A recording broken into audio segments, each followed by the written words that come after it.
ফালাম্মা বালাগা মাআহু সায়া ক্বালা ইয়া বুনাইয়া, হে আমার সন্তান, ইন্নী আরা ফিল মানামি আন্নী আযবাহুকা ফানজুর মাযা তারা, আমি স্বপ্নে দেখেছি আমি তোমাকে জবাই করতেছি, আল্লাহ তোমাকে জবাই করার জন্য আমাকে বলছে, এবার তোমার মতামত কি? বাবা সন্তানের কাছে মতামত চায়।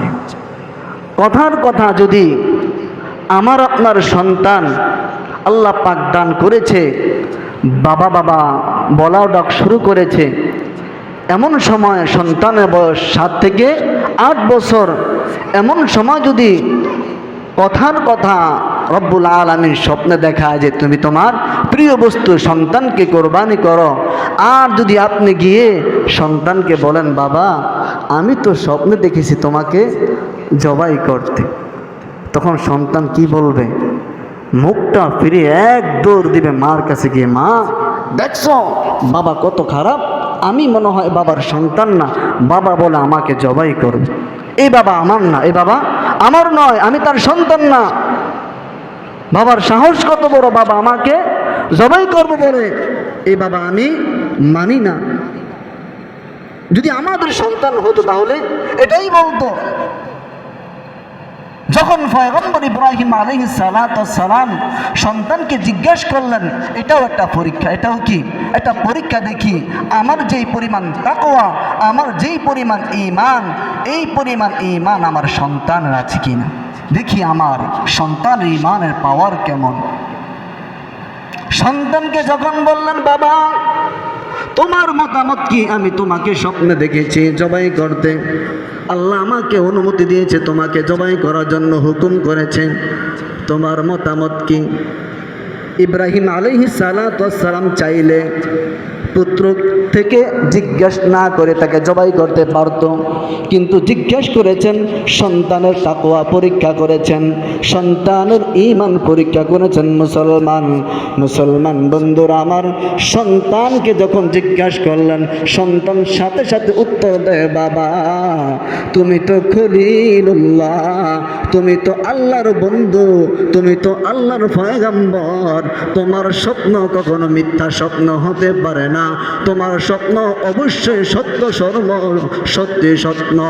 এবার বলে ক্বালা ইয়া আবাতি ফআল মা তুমার, এবার সন্তান ইসমাঈল আলাইহিস সালাম বলেন, ইয়া আবাতি ফআল, ও বাবা তুমি স্বপ্নে যা দেখেছো মা তুমার, তুমি তা বাস্তবায়ন করো।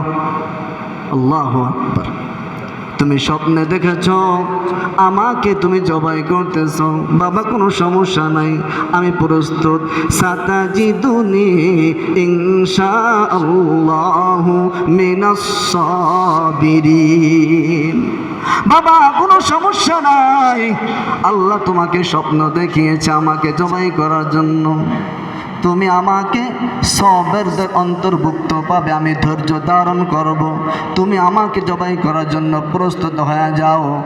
মুহতারাম হাজিরিন, তাফসীরের কিতাবের মধ্যে লেখেন, ফালাম্মা আসলামা ওয়া তাল্লাহু লিল জাবিন, যখন সন্তান এবং বাবা উভয় আনুগত্য প্রকাশ করল, যখন উভয় আনুগত্য প্রকাশ করল, আনুগত্য প্রকাশ করার পর এবার পয়গম্বর ইব্রাহিম আলাইহিস সালাম সন্তানকে শোয়াইয়া দিলেন। সন্তানকে শোয়ানোর পর সন্তান বাবাকে বলতেছে, বাবা আপনার মায়া লাগবে, আপনার চক্ষুটা ভালো করে বেঁধে নেন, বাবা রে আপনার কষ্ট হবে, আমার হাত পা গুলা ভালো করে বেঁধে নেন যাতে আপনার কষ্ট না হয়, আর আমার শরীর থেকে কাপড়টা খুলে ফেলেন, কারণ এই কাপড়ের মধ্যে রক্ত লাগলে, এই রক্ত যদি আমার মা দেখে আমার মা অজ্ঞান হয়ে যাবে, বাবা আমার শরীর থেকে কাপড়টা খুলিয়া এই কাপড়টা আমার মাকে হাদিয়া দিয়া দিবেন। মুহতারাম হাজিরিন, ইব্রাহিম আলাইহিস সালাম যখন সন্তান ইসমাঈল আলাইহিস সালামকে শোয়াইয়া দিলেন, ফেরেশতারা চিৎকার করে কান্না করতেছে, ও মালিক কি নীলা খেলা শুরু করে দিলাম, ও মালিক কি কাহিনী শুরু করে দিলাম, ও মালিক কি খেলা শুরু করে দিলাম। সন্তান দাও নাই দাও নাই দাও নাই চাইতে চাইতে চাইতে চাইতে বুড়া বয়সে সন্তান দিলা, দেওয়ার পর দেশান্তর করে দিলা, দেশান্তর করে দেওয়ার পর এবার তুমি কি করলা, সন্তান যখন একটু আব্বু আব্বু বলা শুরু করে দিয়েছে, মায়াময় ডাক দেওয়া শুরু করে দিয়েছে, এমন সময় তুমি আবার হুকুম করলা সন্তানকে কুরবানি করার জন্য। মালিক রে তুমি কি খেলা শুরু করে দিলা। ফেরেশতারা সবাই চিৎকার করে কান্না করে বলতেছে, ইরহাম ইলাহানা, ইরহাম ইলাহানা, ও মালিক একটু রহম করো, মালিক রে একটু রহম করো, একটু দয়া করো। ওয়াকালা ইন্নী যাহিবুন ইলা রাব্বি সায়াহদিন রব্বি হাবলি মিনাস সালিহিন فبشرناه بغلام حليم فلما بلغ معه السعي قال يا بني إني أرى في المنام أني أذبحك فانظر ماذا ترى قال يا أبت افعل ما تؤمر ستجدني إن شاء الله من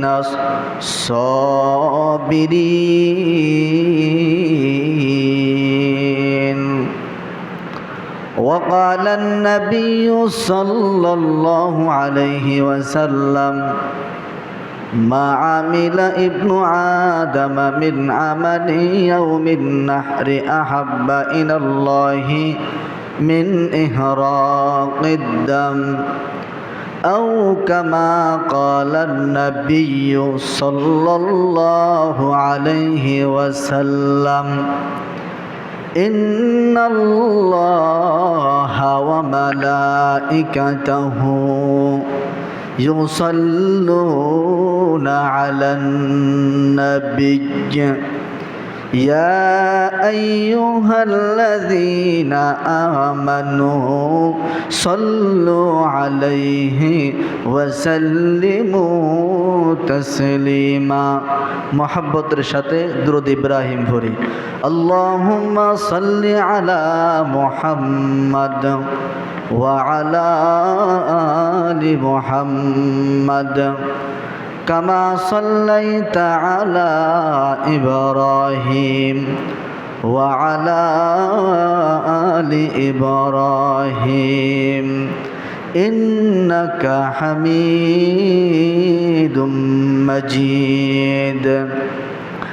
اللهم بارك على محمد وعلى آل محمد كما باركت على إبراهيم وعلى آل إبراهيم إنك حميد مجيد. निकलेगा ज़मानाए आखिर अहले बिदाअत, निकलेगा ज़मानाए आखिर अहले बिदाअत, इस्लाम में नुईन इबाती कर ईजाद, इस्लाम में नुईन इबाती कर ईजाद। আলহামদুলিল্লাহ। আল্লাহ রব্বুল আলামিনের দরবারে লক্ষ কোটি শুকরিয়া, যেই মহান রব্বুল আলামিন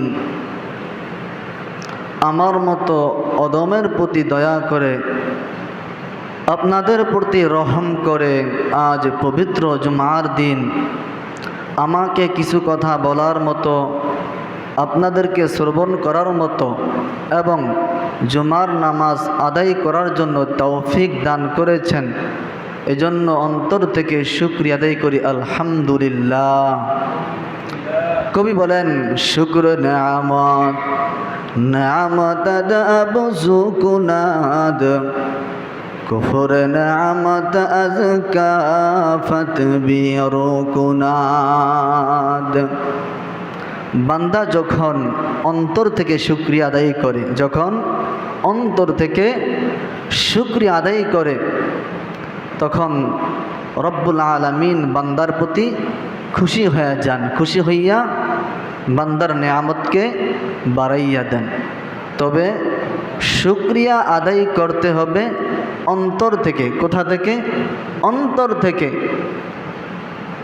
সুখে থাকলেও আলহামদুলিল্লাহ, দুঃখে থাকলেও আলহামদুলিল্লাহ। অনেকে দুঃখে থাকলে আলহামদুলিল্লাহ বলে, অসুস্থতা থাকলে আলহামদুলিল্লাহ বলে, মুখে বলে, কিন্তু অন্তরে অন্তরে কয় আল্লাহ কেন যে রোগ দিয়েছে। আল্লাহ বলে, বান্দা আমি তোকে অসুস্থতা দিয়েছি, তোর কোনো পাপ হয়েছে, তোর এই পাপকে আমি আল্লাহ রব্বুল আলামিন মাফ করার জন্য তোকে কিছু শাস্তি স্বরূপ তোকে আমি রোগ দিয়েছি, তওবা কর, আমি আল্লাহ রব্বুল আলামিন তোকে মাফ করে দিব। এজন্য মুহতারাম হাজিরিন, এ মাস জিলহজ্জা মাস, আমরা জানি আজ জিলহজ্জা মাসের 8 তারিখ, 9 তারিখ। আজ জিলহজ্জা মাসের 9 তারিখ। আগামীকাল আমাদের মহা মর্যাদাপূর্ণ একদিন, মহাশ্রেষ্ঠ একদিন, যেই দিনের অপেক্ষা করে আমরা রমাদান থেকে এই পর্যন্ত ধৈর্য ধারণ করে করে আসতেছি। ওই দিনটাই হলো ঈদুল আজহার দিন। ঈদুল আজহার দিন, এটা মুমিনের জন্য বড় মহা পুরস্কারের দিন। মুমিনের জন্য মহা পুরস্কারের দিন, অন্য কারোর জন্য নয়, শুধু মুমিনের জন্য। এই দিনটার এত ফজিলত কেন? এই দিনটার এত গুরুত্ব কেন? এই দিনটা তো দামি হয়েছে কেন? কারণ এই দিনের সাথে সহবত আছে পয়গাম্বর। কাদের সহবত? পয়গাম্বরদের সহবত আছে এই দিনের সাথে। হজরতে ইব্রাহিম আলাইহিস সালাতু ওয়াস সালামের সহবত আছে। এই কারণে নবীর সাথে সহবত লাগার কারণে এই দিনকে রব্বুল আলামিন সম্মানিত করেছেন। দিনকে সম্মানিত করেছেন। কোনো জিনিস সম্মানিত হওয়ার পিছনে কারণ থাকে। কি থাকে? কারণ থাকে। আমি আপনি সম্মানিত হওয়ার পিছনেও কোনো না কোনো কারণ লাগবে। কারণ ছাড়া কেউ সম্মানিত হতে পারবে না। একটা মানুষ যখন রাস্তা দিয়ে হাঁটে, মানুষ তাকে সালাম দেয়, মানুষ তাকে মহাব্বত করে, মানুষ তাকে ভালোবাসে। কেন বাসে? বলে তার ভিতরে কোরআন আছে। তার ভিতরে কি আছে? কোরআন আছে। সে 5 ওয়াক্ত নামাজ পড়ে, সে রাসূলুল্লাহ সাল্লাল্লাহু আলাইহি ওয়াসাল্লামের সুন্নাহ মোতাবেক চলে। এই কারণে মানুষ তাকে কি করে? সম্মান করে। তো মুহতারাম হাজিরিন, কালকের আমাদের যে দিনটি, এই দিন তো আমরা খুশি আনন্দের মাধ্যমে পেয়ে গেছি, কিন্তু এই দিন যার মাধ্যমে কায়েম হয়েছে, সে কি পরিমাণ কোরবানি করেছে, সে কি পরিমাণ কষ্ট করেছে। আল্লাহ রাব্বুল আলামিন তাকে দুনিয়াতে প্রেরণ করলেন। পয়গম্বর ইব্রাহিম আলাইহিস সালাতু ওয়াস সালাম দুনিয়ার জমিনে প্রেরণ করলেন, তাও মুসলমানের ঘরে নয়। মুসলমানের ঘরে নয়। অগ্নি পূজা, যারা মূর্তি পূজা করে, যারা মূর্তি পূজা করে, যারা আল্লাহ ছাড়া গায়রুল্লাহকে রব বলে বিশ্বাস করে, তাদের ঘরে ইব্রাহিম আলাইহিস সালাতু ওয়াস সালামকে রব্বুল আলামিন প্রেরণ করলেন।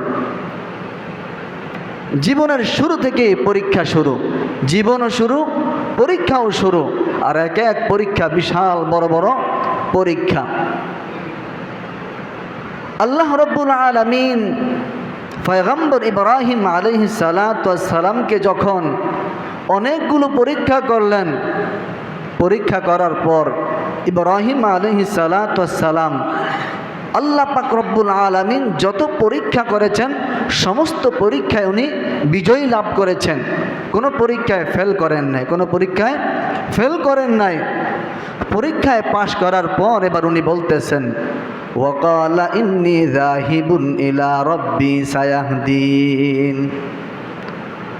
ইব্রাহিম আলাইহিস সালাতু ওয়াস সালাম বলেন, ইন্নী যাহিবুন ইলা রাব্বি, আমি আমার পালনকর্তার দিকে চললাম, আমি আমার পালনকর্তার দিকে চললাম।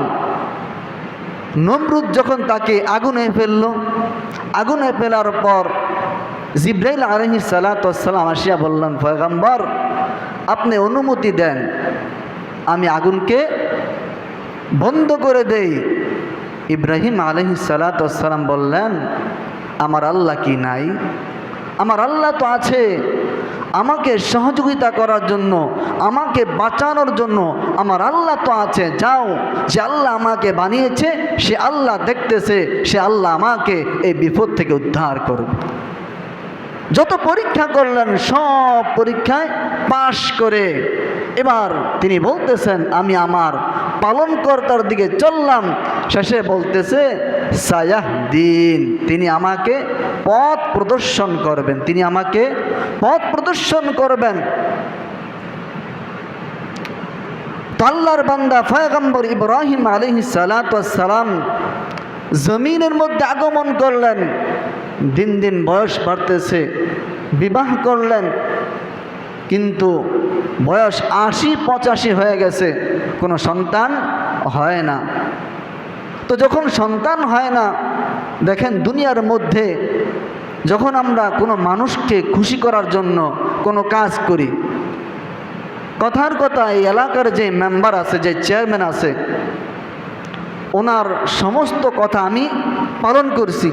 উনি আমাকে যে যে দায়িত্ব দিয়েছে সব কিছু আমি পালন করছি। পালন করার পর এবার আমি ওনার কাছে গিয়ে আবদার করবো, চেয়ারম্যান সাহেব আমার তো বাড়িতে কল নেই, কি নাই, কল নেই, আমার তো একটা ঘর নেই, দয়া করে আপনি একটু সরকারের মাধ্যমে সরকারিভাবে আমাকে একটা কলের ব্যবস্থা করে দেন, একটা ঘরের ব্যবস্থা করে দেন।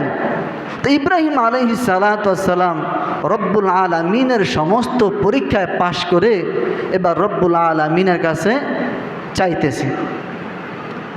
তার মনে তামান্না, তার মনের আশা, যেহেতু রব্বুল আলামিনের সমস্ত পরীক্ষা আমি পাশ করেছি, সমস্ত হুকুম মেনেছি, এবার যদি আমি রব্বুল আলামিনের কাছে চাই, রব্বুল আলামিন আমাকে দান করবেন। এবার তিনি চাইতেছেন, রব্বি হাবলি মিনাস সলিহিন। চিন্তা করেন কি চেয়েছে।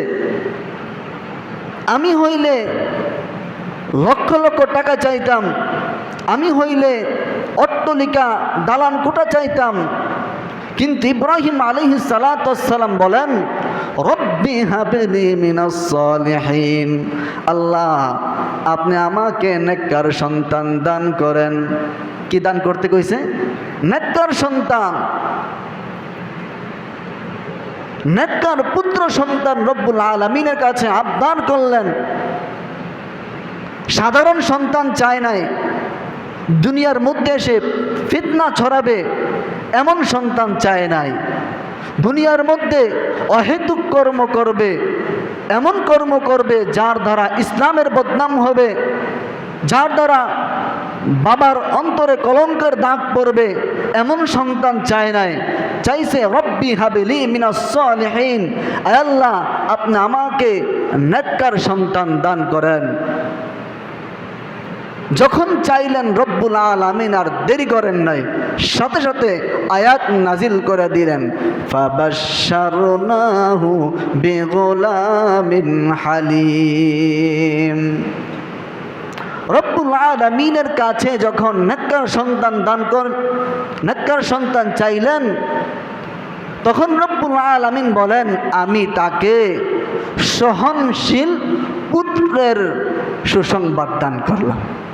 সহনশীল, বদমেজাজি নয়, সহনশীল, নম্র, ভদ্র, নেককার, ভালো পুত্র সন্তানের সুসংবাদ দান করলাম। সন্তান দান করার পর সন্তান আস্তে আস্তে বড় হইতেছে। সন্তান দান করছেন, 85 বছর কিংবা 90 বছর বয়সে সন্তান পেয়েছেন, এখানে ক্ষান্ত নয়, আবার পরীক্ষা শুরু হয়ে গেছে। আবার পরীক্ষা শুরু হয়ে গেছে, বিশাল লম্বা ঘটনা। রব্বুল আলামিন বললেন, সন্তানকে তুমি তোমার কাছে রাখতে পারবে না, তুমি তোমার কাছে রাখতে পারবে না, সন্তানকে দূরে নিয়ে যেতে হবে।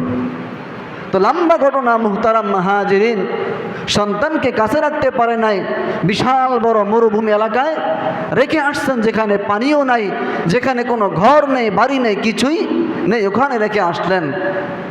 যাই হোক, আল্লাহ রব্বুল আলামিন বলেন, ফালাম্মা বালাগা মাআহুস সায়া, সন্তান যখন মোটামুটি বড় হইলেন, কথা বলতে পারে, আব্বু আব্বু ডাকতে পারে, এমন সময় পয়গম্বর ইব্রাহিম আলাইহিস সালাতু ওয়াস সালাম তার সন্তান ইসমাঈল আলাইহিস সালাতু ওয়াস সালামের সাথে সাক্ষাৎ করলেন।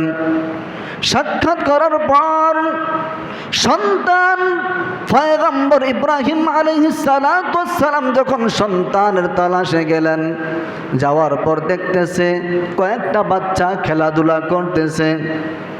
আগে তো ওখানে কোনো ঘর ছিল না, এখন ওখানে অনেক ঘর, অনেক মানুষ বসবাস করতেছে। পয়গম্বর তার সন্তানকে চিনতে পারতেছে না। কয়েকজন সন্তানকে ডাক দিলে, সন্তানেরা এদিকে আসো, তোমরা ইসমাইলকে চিনোনি? বলে হ্যাঁ চিনি। বলে সে কোথায়? ওই দেখেন তার ঘর, ওখানে যান। পয়গম্বর ইব্রাহিম আলাইহিস সালাতু ওয়াস সালাম যখন ঘরে গেলেন, ঘরে যাওয়ার পর সন্তান আওয়াজ পাইলেন। আওয়াজ পাওয়ার পর সন্তান দৌড়াইয়া দরজার সামনে আসলেন।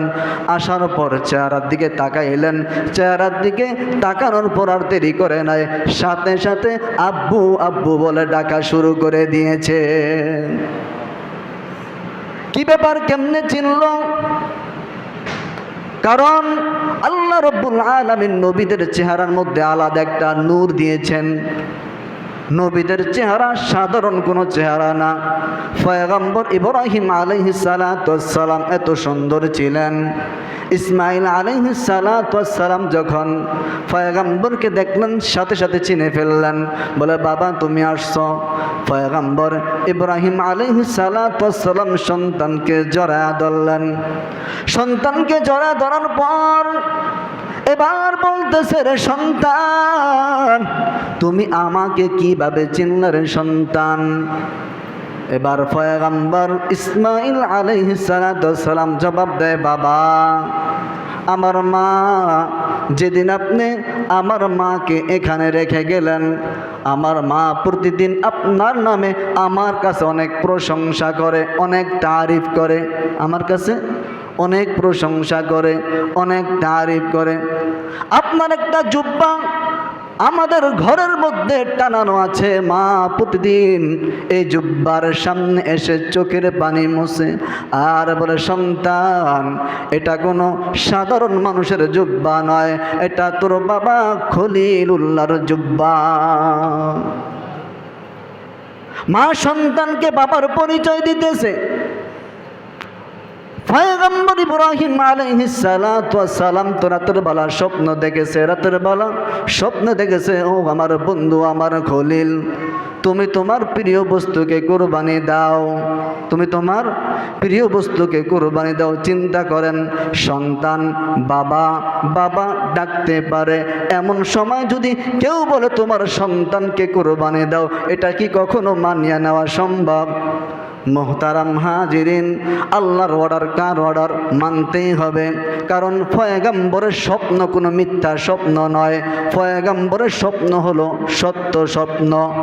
পয়গম্বর স্বপ্ন দেখার পর যখন সন্তানের কাছে গেলেন, সন্তান মজার মজার কথা বলতেছে, কিন্তু বাবা তো ভিতরে জ্বলতেছে, আরে সন্তান কতদিন পর সন্তানকে দেখলাম। সন্তান বাবা বাবা বলে ডাকতেছে, কিছু করার নাই, সন্তানকে বুঝতেও দেওয়া যাবে না, চোখের পানি ফালাইতেও পারে না, কাউকে বলতেও পারে না। সন্তানকে হাতে ধরে একটু সামনে চলে আসলেন। সন্তান, আমি রাতের বেলা স্বপ্নে দেখেছি আমি তোমাকে জবাহ করতেছি। ফালাম্মা বালাগ মাআহু সায়া ক্বালা ইয়া বুনাইয়া, হে আমার সন্তান, ইন্নী আরা ফিল মানামি আন্নী আযবাহুকা ফানজুর মাযা তারা, আমি স্বপ্নে দেখেছি আমি তোমাকে জবাহ করতেছি, আল্লাহ তোমাকে জবাই করার জন্য আমাকে বলছে, এবার তোমার মতামত কি? বাবা সন্তানের কাছে মতামত চায়। কথার কথা, যদি আমার আপনার সন্তান আল্লাহ পাক দান করেছে, বাবা বাবা বলাও ডাক শুরু করেছে, এমন সময় সন্তানের বয়স 7 থেকে 8 বছর, এমন সময় যদি কথার কথা রব্বুল আলামিন স্বপ্নে দেখায় যে তুমি তোমার প্রিয় বস্তু সন্তানকে কোরবানি করো, আর যদি আপনি গিয়ে সন্তানকে বলেন, বাবা আমি তো স্বপ্নে দেখেছি তোমাকে জবাই করতে, তখন সন্তান কি বলবে? মুখটা ফিরে এক দৌড় দিবে মার কাছে গিয়ে, মা দেখছো বাবা কত খারাপ, আমি মনে হয় বাবার সন্তান না, বাবা বলে আমাকে জবাই করবে, এই বাবা আমার না, এই বাবা আমার নয়, আমি তার সন্তান না। বাবার সাহস কত বড়, বাবা আমাকে জবাই করবো বলে, এই বাবা আমি মানি না। যদি আমাদের সন্তান হতো তাহলে এটাই বলতো।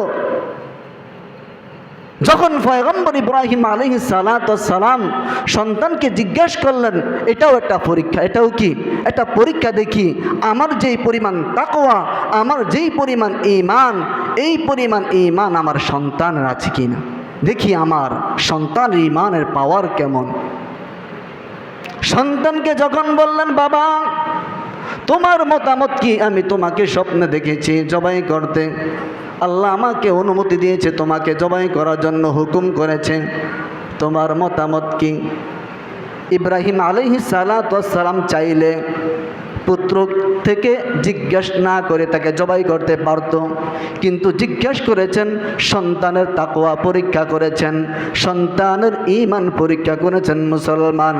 মুসলমান বন্ধুরা আমার, সন্তানকে যখন জিজ্ঞাসা করলেন, সন্তান সাথে সাথে উত্তর দেয়, বাবা তুমি তো খলিলুল্লাহ, তুমি তো আল্লাহর বন্ধু, তুমি তো আল্লাহর পয়গম্বর, তোমার স্বপ্ন কখনো মিথ্যা স্বপ্ন হতে পারে না, তোমার স্বপ্ন অবশ্যই সত্য সত্যি স্বপ্ন।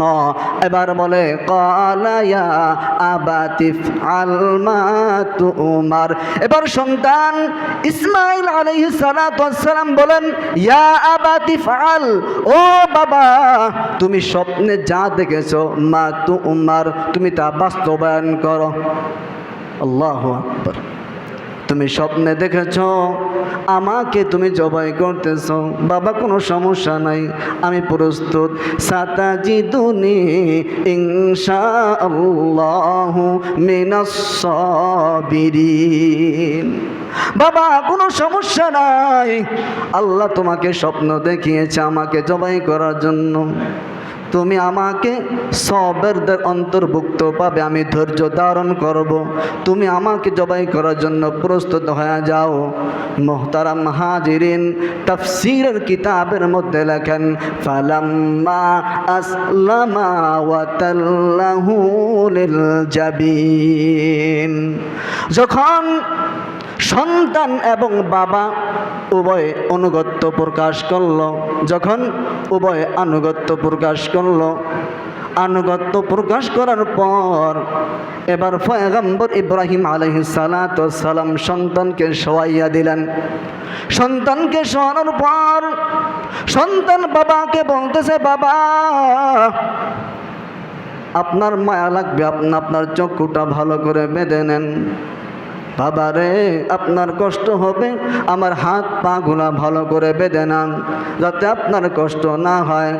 আর আমার শরীর থেকে কাপড়টা খুলে ফেলেন, কারণ এই কাপড়ের মধ্যে রক্ত লাগলে এই রক্ত যদি আমার মা দেখে আমার মা অজ্ঞান হয়ে যাবে। বাবা, আমার শরীর থেকে কাপড়টা খুলিয়া এই কাপড়টা আমার মাকে হাদিয়া দিয়া দিবেন। মুহতারাম হাজিরিন, ইব্রাহিম আলাইহিস সালাতু ওয়াস সালাম যখন সন্তান ইসমাঈল আলাইহিস সালাতু ওয়াস সালামকে শোয়াইয়া দিলেন, ফেরেশতারা চিৎকার করে কান্না করতেছে, ও মালিক কি নীলা খেলা শুরু করে দিলা, ও মালিক কি কাহিনী শুরু করে দিলা, ও মালিক কি খেলা শুরু করে দিলা। সন্তান দাও নাই দাও নাই দাও নাই চাইতে চাইতে চাইতে চাইতে বুড়া বয়সে সন্তান দিলা, দেওয়ার পর দেশান্তর করে দিলা, দেশান্তর করে দেওয়ার পর এবার তুমি কি করলা, সন্তান যখন একটু আব্বু আব্বু বলা শুরু করে দিয়েছে, মায়াময় ডাক দেওয়া শুরু করে দিয়েছে, এমন সময় তুমি আবার হুকুম করলা সন্তানকে কুরবানি করার জন্য। মালিক রে, তুমি কি খেলা শুরু করে দিলা। ফেরেশতারা সবাই চিৎকার করে কান্না করে বলতেছে, ইরহাম ইলাহানা, ইরহাম ইলাহানা, ও মালিক একটু রহম করো, মালিক রে একটু রহম করো, একটু দয়া করো। আল্লাহ রাব্বুল আলামিন জিবরাইল আলাইহিস সালাতু ওয়াস সালামকে বলে, হে জিবরাইল, যাও যাও, আমি হুকুম করেছি, এটা তো আমার পাগল, ইব্রাহিম তো আমার পাগল, যতক্ষণ পর্যন্ত আমি না করব পয়গম্বর ইব্রাহিম ছুরি চালান বন্ধ করবে না। আল্লাহ রাব্বুল আলামিন ছুরিকে বলে, ছুরি সাবধান, আমি আল্লাহ তোর অর্ডার করলাম, তুই আমার বন্ধু ইসমাঈলের একটা পশমও কাটবি না। ছুরি কার কথা শোনে? আল্লাহর কথা শোনে। দুনিয়ার সব কিছু কার কথা মতো চলে? আল্লাহর কথা মতো চলে। এটা আমি বিশ্বাস করলে ইমানদার, আমি বিশ্বাস না করলে আমি হব বড় বেঈমান। মুহতারাম হাজিরিন, আল্লাহ রাব্বুল আলামিন জিবরাইল আলাইহিস সালাতু ওয়াস সালামকে বলে, হে জিবরাইল, যাও যাও, জলদি করে চলে যাও, আমার পাগল থামবে না, ছুরি চালাইতেই থাকবে। যাও, জলদি করে যাও, জান্নাত থেকে একটা দুম্বা নিয়ে ইসমাইলকে সরিয়ে ছুরির তলে দুম্বাকে দিয়ে দাও, ছুরির তলে দুম্বাকে দিয়ে দাও। এবার জানতে হবে এই দুম্বাটা কোথা থেকে আসলো জান্নাতের মধ্যে, জানার দরকার আছে না? একটু ভালো করে শুনুন, মনোযোগ দিয়ে শুনুন মুসলমান বন্ধুরা আমার। জান্নাতের মধ্যে যে দুম্বাটা ছিল, আমি কিছুদিন আগে একটা ঘটনা বলেছিলাম, ওয়াতলু আলাইহিম নাবা আবনাই আদম বিল হক ইয করবা কুরবানান ফাতুকবিলা মিন আহাদিহিমা ওয়া লাম ইউতাকাব্বাল মিনাল আখর। আল্লাহ রাব্বুল আলামিন হাবিল এবং কাবিলের ঘটনা কোরআনের মধ্যে উল্লেখ করলেন। করার পর যখন যে তারা বিবাহ নিয়ে ঝগড়া শুরু করে দিল, তখন আল্লাহ রাব্বুল আলামিন কুরবানির আদেশ দিয়েছেন, তোমরা দুইজন কুরবানি করো, যার কুরবানি কবুল হবে সে তাকে বিবাহ করবে। তখন একজনের কোরবানি কবুল হয়েছে, হাবিল এবং কাবিল। হাবিল কোরবানি দিয়েছিল একটা দুম্বা দিয়ে, কি দিয়ে? একটা দুম্বা দিয়ে। হাবিলের কোরবানি আল্লাহ রব্বুল আলামিন কবুল করেছেন। কবুল করিয়া এই পশুটা আল্লাহ রব্বুল আলামিন জান্নাতের মধ্যে জমা করে রেখে দিয়েছেন। ওই হাবিলে যেই পশু দিয়ে কোরবানি করেছেন, ঠিক ওই পশুটাই জান্নাতের মধ্যে ছিল। আল্লাহ রাব্বুল আলামিন বলে, হে জিবরাইল, যাও, আমার প্রিয় বান্দা হাবিলের জবাইকৃত বস্তুকে আমি জীবিত করে জান্নাতের মধ্যে রেখে দিয়েছি, যাও এটা তুমি নিয়ে যাও, তাড়াতাড়ি নিয়ে যাও, নাহলে আমার খলিল থামবে না, আমার খলিল ক্ষান্ত হবে না। কোরআনের মধ্যে আসছে, যখন ইব্রাহিম আলাইহিস সালাতু ওয়াস সালাম ছুরি চালাইতেছিলেন, জিবরাইল আলাইহিস সালাতু সালাম জান্নাত থেকে দুম্বা নিয়ে যখন ছুঁড়ে তুলে দিলেন, ছুরির তলে দিয়া সমস্ত ফেরেশতারা বললেন আল্লাহু আকবার, আল্লাহু আকবার। ইসমাইল আলাইহিস সালাতু সালাম পাশের থেকে বললেন লা ইলাহা ইল্লাল্লাহু, আল্লাহু আকবার। ইব্রাহিম আলাইহিস সালাতু সালাম বললেন আল্লাহু আকবার ওয়ালিল্লাহিল হামদ। জবাই হয়ে গেছে। কি হয়ে গেছে? রক্ত হাতে লেগে গেছে, রক্ত হাতে লেগে গেছে। কারণ ইব্রাহিম তো তার এখন এদিক ওদিক কোনো খেয়াল নাই, শুধু সন্তানকে কখন জবাই করবে, কখন শেষ করবে সেই চিন্তা, কখন আল্লাহ রাব্বুল আলামিনের ওয়ার্ডারকে পালন করবে সেই চিন্তা উনি মগ্ন। উনি তো দুনিয়ার কোনো খবর নাই। হাতে রক্ত লেগে গেল, জবাই হয়ে গেল, সাথে সাথে চোখটা খুললাম, খুলিয়া দেখে ছুরির নিচে ইসমাইল নাই। ছুরির নিচে ইসমাইল নাই। ইসমাইল পাশে দাঁড়িয়ে রইছে। কি ব্যাপার, তুমি কেন জবাই হও না? হঠাৎ করে তাকে দেখে পাশে জিবরাইল আলাইহিস সালাতু সালাম দাঁড়িয়ে রইছে। কি ব্যাপার জিবরাইল, এটা কি কাহিনী শুরু করে দিয়েছো? কেন ইসমাইল জবাই হয় না? এবার জিবরাইল বলে ও ইব্রাহিম খলিল আল্লাহর, ভালো করে শুনে নাও, আল্লাহ এটা চায় না ইসমাইল জবাই হোক, এটা আল্লাহ চায় না। আল্লাহ তোমার ঈমান এবং তাকওয়া পরীক্ষা করেছে, হাদিয়া তোমাকে এই ওটা এই দুম্বা হাদিয়া দিয়েছে। যাও যাও, এই দুম্বাটা নিয়ে তোমরা সবাই, ইসমাইল এবং তুমি, তোমার পরিবারে যারা আছে সবাই মিলে জিলে এই দুম্বাটা তোমরা খাও। ওখান থেকে তো আমরা খাইতেছি, যদি না খাই তো আমরাও খাইতে পারতাম না, আমরাও খাইতে পারতাম না। এবার দেখেন, এবার আল্লাহ পাক রব্বুল আলামিন ইব্রাহিম আলাইহিস সালাতু ওয়াসসালামকে কি বলেন? ওয়ানাদাইনাহু আইয়া ইব্রাহিম।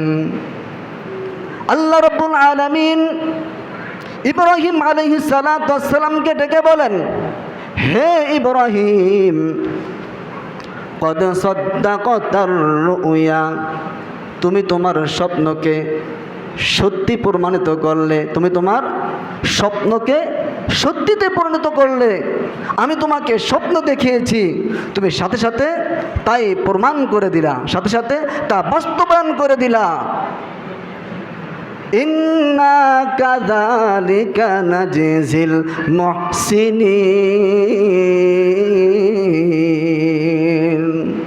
আল্লাহ রাব্বুল আলামিন কয় আমি এভাবে যারা মুহসিন, যারা আল্লাহওয়ালা, যারা তাকওয়াওয়ালা, আমি আল্লাহ রাব্বুল আলামিন তাদেরকে এভাবেই পুরস্কার দিয়া থাকি। আল্লাহ পুরস্কার দিছে না? কত বড় পুরস্কার! ইসমাইলকে পুরস্কার দিয়ে দিলেন, সাথে এক্সট্রা পুরস্কার কি দিলেন? দুম্বা দিয়ে দিলেন, তাও জান্নাতি দুম্বা। তাও কেমন দুম্বা? জান্নাতি দুম্বা। আল্লাহ পাক ভালো জানে তার গোশত কেমন মজা ছিল, তার গোশত কেমন মজা ছিল। তো মুহতারাম হাজিরিন, পয়গম্বর ইব্রাহিম আলাইহিস সালাতু ওয়াসসালামকে আল্লাহ রাব্বুল আলামিন তাকওয়ার পরীক্ষা নিলেন। কি পরীক্ষা নিলেন? তাকওয়ার পরীক্ষা নেওয়ার পর পয়গম্বর ইব্রাহিম আলাইহিস সালাতু ওয়াসসালাম 100% পাশ করলেন। কি করলেন? পাশ করলেন। পয়গম্বর ইব্রাহিমও পাশ করলেন, ইসমাঈলও পাশ করলেন, তার আম্মা হযরতে হাজেরা রাদিয়াল্লাহু তাআলা আনহা তিনিও পাশ করলেন পরীক্ষায়। পরিবারের সবাই পাশ করলেন। পাশ করার পর এবার আরেকটা চাইতেছেন, এবার আরেকটা চাইতেছে। এবার কি চাইতেছে?